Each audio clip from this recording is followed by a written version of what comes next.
ថ្ងៃទី11 ខែ 7 ឆ្នាំ 2026 នៅស្ពានទំនប់ថ្មីគុំតាពីងតៅទឹកចាប់ដើមហក់ឡើងបន្តិចហើយបាទដោយសារ2 ថ្ងៃនេះមេឃភ្លៀងខ្លាំងឥឡូវមេឃចាប់ដើមទឹកចាប់ដើមឡើងហើយបាទនឹងស្ថានភាពទឹកពេលនេះគឺឡើងមួយកម្រិតបាទឃើញថាទឹកស្អាតមែនទែនបាទអត់ទាន់លិចខាងក្រោមខ្លាំងទេបាទហើយសម្រាប់ភ្ញៀវទេសចររបស់យើងគាត់មកលេងបដាហើយបាទនៅខាងក្រោមនោះមានបងប្អូនប្រជានេសាទយើងកំពុងធ្វើការបង់ត្រីបាទទេសភាពចិត្តថ្ងៃលិចស្អាតមែនទែនបាទនេះបាទគេមកលេងទឹកនៅហ្នឹងបាទមនុស្សច្រើនមែនទែនបាទនៅខាងក្រោមនេះមនុស្សច្រើនកកមែនទែនបាទមកបង់ត្រីដល់ខមួយម្នាក់បង់ក៏បង់អ្នកធ្វើក៏ធ្វើដែរបាទនេះចែគាត់ពងក៏ធ្វើនេះអ៊ំគាត់ធ្វើត្រីក្បាលត្រីលង្កោហើយបាទអូស្កាទៅលេងជ្រៅត្រាំទៅផងទៅកន្លែងនេះគឺយើងចែកវេនគ្នាបង់ម្នាក់ម្ដងបាទតែត្រីវាអត់ទាន់ត្រូវទេថាមេឃថ្ងៃមិញវាអត់ទាន់បើកថ្ងៃចាំមើលយប់បន្តិចវាច្បាស់ជាត្រូវវិញហើយអូបាទទេសភាពស្អាតមែនទែនបាទជានេសាទយើងជួបជុំគ្នាពេលល្ងាចច្រើនមែនទែនបាទនេះនៅខាងក្រោមទំនប់300 ម៉ែត្របាទបងខាងនោះបងមួយជ្រុងម្នាក់បាទ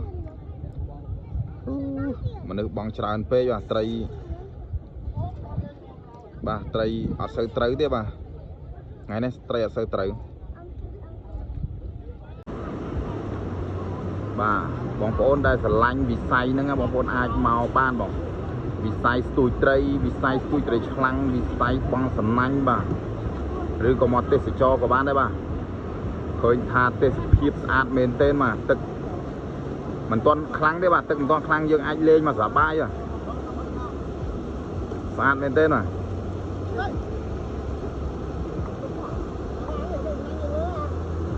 មកសំណាញ់ជាមួយមិញជាតិបដ ாய் មកឆ្កែងប៉ុណ្ណានេះ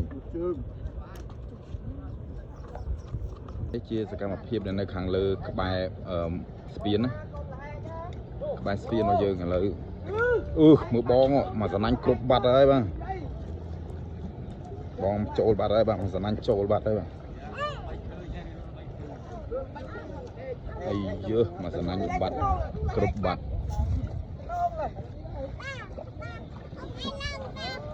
អូនេះគួរណាឆ្កែងធំណាគួរណា